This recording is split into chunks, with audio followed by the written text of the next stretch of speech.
Triangle के type based on the angle, मतलब कि एंगल के आधार पर कितने ट्रायंगल को बांटा गया, कितने टाइप में बांटा गया।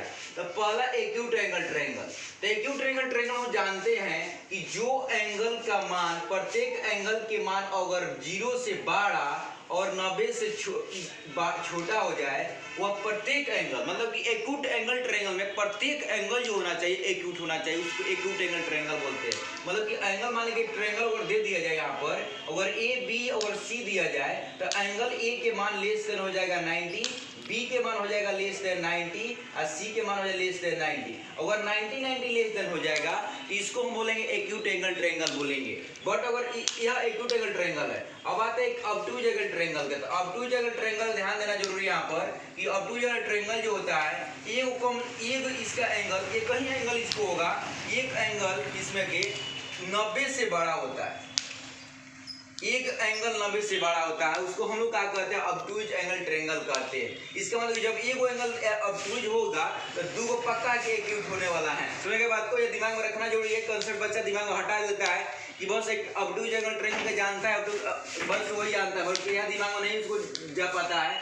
एक एंगल अगर 90 से बड़ा होगा या बी, अगर ध्यान देंगे यहाँ पर एक बार और फिगर बना रहे हैं यहाँ पर, तो अगर बी के मान जो अगर 90 से बड़ा हो गया तो अदर दोनों को जो मान होगा, पक्का है कि अदर के मान जो होगा दोनों से छोटा होगा, मतलब कि तब जाके मिलके होगा ना। तो इसको 180 से मान लो कि 90 से जब बड़ा हो गया ही, तो दो एंगल के मिलाकर 90 से छोटा होगा, तब जाके इसका मतलब कि ए और सी जो हो जाएगा एक्यूट हो जाएगा जब यह बी आपका ऑब्टूज होगा। तब केवल ऑब्टूज एंगल ट्रायंगल में आपको एक एंगल का ऑब्टूज होता है, अदर जो होगा वो एक्यूट होगा। समझिए बात को।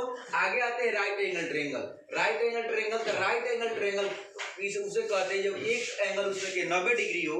Any triangle has one angle या 90 degree is called right angle triangle. मतलब वह राइट ट्रायंगल कहते हैं जिसमें एक एंगल 90 डिग्री का हो, एक एंगल यहाँ 90 डिग्री का दिया हुआ है। अब आपको दिमाग में आ रहा होगा कि जब एक एंगल अगर 90 डिग्री का हो गया है तो दोनों एंगल पक्का है कि उसको कहा था, अब क्या हो जाएगा वो, मतलब कि दोनों एंगल के 90 हो गया है, दोनों मिल गया अभी। इसका मतलब कि यह दोनों एंगल का हो जाएगा एक्यूट एंगल ट्रायंगल हो जाएगा, एक्यूट एंगल हो जाएगा। क्यों? क्योंकि हम जानते हैं कि कोई भी इस ट्रायंगल का कोई भी एंगल 0 नहीं हो सकता है। जब 0 नहीं हो सकता, मान लीजिए ध्यान देंगे, जब ए के मान अगर 0 नहीं हो सकता है तो कुछ ना कुछ तो जरूर होगा ना, ये 0 नहीं होता, एक 1 होगा या कुछ होगा। तो बताइए बी के मान कम से कम 90 तो नहीं होगा ना, कुछ ना कुछ इसमें से घट जाएगा। मतलब कि 89 हो सकता है, 88 हो सकता है, 87 हो सकता है, इस तरह का आपका एंगल हो सकता है। इसका मतलब कि यह दोनों एंगल जो होगा आपका, एक जो 90 डिग्री हो जाएगा तो दोनों का हो जाएगा आपका एक्यूट एंगल ट्रायंगल हो जाएगा। समझ, एक्यूट एंगल हो जाएगा, ट्रायंगल एक्यूट एंगल होगा। अब दिमाग में जब यह जो होगा आपका एक्यूट एंगल, ये भी एक्यूट हो जाएगा आपका, ये भी आपका एक्यूट हो जाएगा। आपको समझ में आया होगा। तो आपको दिमाग में आएगा कि यहाँ पर 90 डिग्री हो जाएगा राइट एंगल ट्रायंगल, जब दो 90 हो जाएगा तो एक्यूट हो जाएगा। और जब ऑब्टूज हो जाएगा, जब एक एंगल जब ऑब्टूज एंगल में भी एक 90 से बड़ा हो जाएगा तो दोनों एंगल मिलाकर का 90 से छोटा हो जाएगा। ये आपका ऑब्टूज एंगल के ट्रायंगल का प्रॉपर्टी है। अब आते हैं देखिए पाइथागोरस थ्योरम जो दिए थे। अब राइट एंगल ट्रायंगल थोड़ा सा चर्चा करते हैं। राइट एंगल ट्रायंगल दिए थे, ध्यान देंगे यहाँ पर पाइथागोरस जो दिए थे ए बी सी, तो ए बी के स्क्वायर प्लस बी सी के स्क्वायर इक्वल टू ए सी के स्क्वायर। मतलब कि वो बताए थे कि मतलब कि यह परपेंडिकुलर है, यह बेस है, यह हाइपोटेनस। तो यहाँ बताए थे कि परपेंडिकुलर जो हो जाएगा परपेंडिकुलर का स्क्वायर प्लस बेस का स्क्वायर इक्वल टू हो जाएगा हाइपोटेनस के स्क्वायर। यह कंडीशन। अब ध्यान देना जरूरी है कि दो प्रॉपर्टी अब आगे बता रहे हैं कि कोई भी ट्रायंगल हो, अगर कोई भी ट्रायंगल उसको दो साइड अगर जोड़ देता है, जो ट्रायंगल आपको दिया हुआ है, ध्यान देंगे यहाँ पर ए बी सी, तो कोई भी अगर दो साइड अगर जोड़ देते हैं, वह दोनों दो साइड का सम तीसरा से हमेशा क्या हो जाएगा आपका छोटा होगा। क्या हो जाएगा? तीसरा से हमेशा आपका ये छोटा हो। कोई भी साइड जोड़ लीजिए, A B plus A C, A B plus B C हो जाएगा आपका, ए सी से छोटा हो जाएगा। क्या था? बी सी प्लस ए सी आपका क्या हो जाएगा आपका, ए बी से छोटा हो। कोई भी ट्रायंगल साइड जोड़ लीजिए, आपको क्या होगा? छोटा होगा। तो ये भी आपको ट्रायंगल का प्रॉपर्टी है कि any sum of two side always greater than third side. मतलब दो साइड का सम थर्ड साइड से हमेशा ऑलवेज अगर ट्रायंगल एग्जिस्ट करेगा तो ऑलवेज जो का होगा आपका वो छोटा आपको होगा, मतलब कि होना ही होना है। जिसे मान लिया अगर ये 5 है, अगर 4 है या 3 है, तो दोनों को जोड़ के देख लीजिए, कोई भी 4 प्लस 3 तो ये कितना हो जाएगा 7, जो का 5 प्लस 3 हो जाएगा 8, अब 5 प्लस 4 इक्वल टू हो जाएगा कितना 9।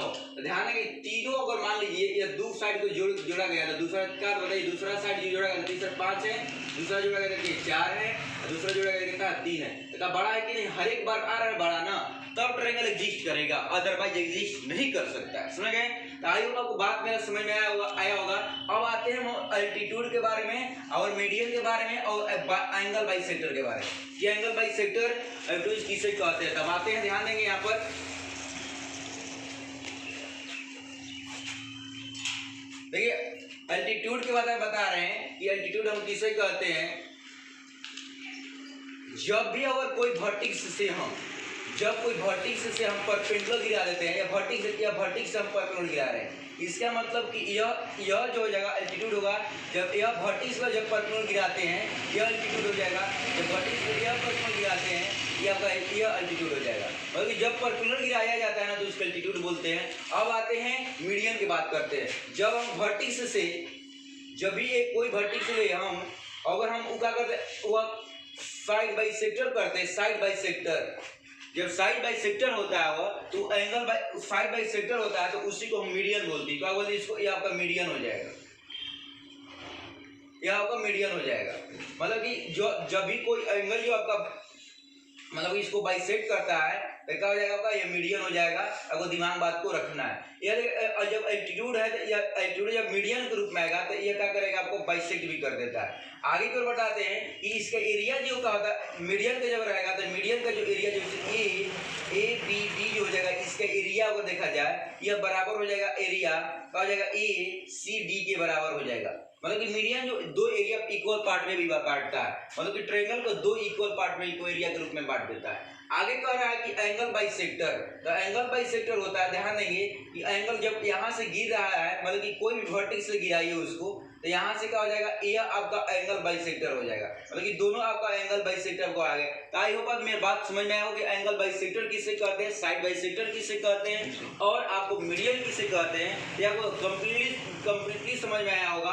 अब इसमें ध्यान देंगे, इसमें क्वेश्चन अगर कीजिएगा तो आसान तरीके से बनेगा, कोई इसमें दिक्कत नहीं है।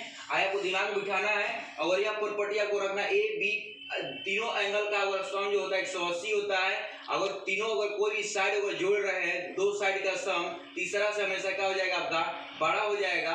तो यह दिमाग आपको रखना जरूरी है क्योंकि इसलिए बहुत सारे क्वेश्चन आपको बन जाता है, इजी तरीका से बनता है, इसलिए आपको इसको दिमाग बात को रखना जरूरी है। क्योंकि अब जब नहीं रखिएगा कोई बात, आपको आगे क्वेश्चन भी आपका बनाना थोड़ा सा मुश्किल हो सकता है। आई होप मेरी बात समझ, यह दो कॉन्सेप्ट आपको रखना है कि sum of three angles of triangle is equal to 180 and sum of to any side of triangle is always less greater than third side। और दो साइड का सम जो होता है तीसरा साइड से हमेशा छोटा होता है।